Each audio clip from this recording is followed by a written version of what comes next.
Hi everyone and welcome back. So today I have a cool app for your Galaxy Watch that you can use to check out crypto.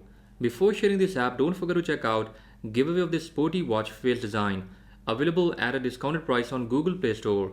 Okay, so name of this app is Coin Watcher and this was one of the best apps I could find for Galaxy Watch. The interface is clean and minimal that offers you a clear look at your crypto coins. There's also a graph with this each coin.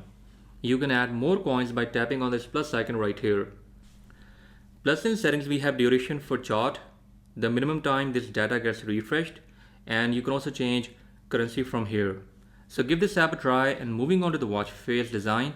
This is A485, a sporty design that is also easy to check out. First we have our sunset sunrise indicator at the top, then some shortcuts are present here with this watch face, and we also have custom app shortcuts that you can add just by tapping on these dots.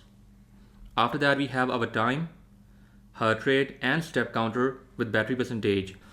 Also, I really like the design of this seconds icon right here.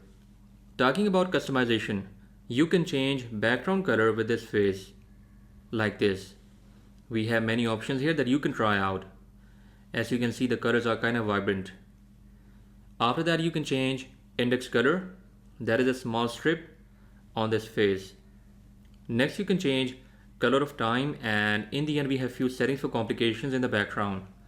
Just drop a thumbs up and comment down in the comment section to be selected as a lucky random winner. And with that being said, I'll catch you guys in the next one. Until then, bye bye. And also don't forget to check out the comparison between Galaxy Watch 6 Classic and TicWatch Pro 5 Enduro. So that's it.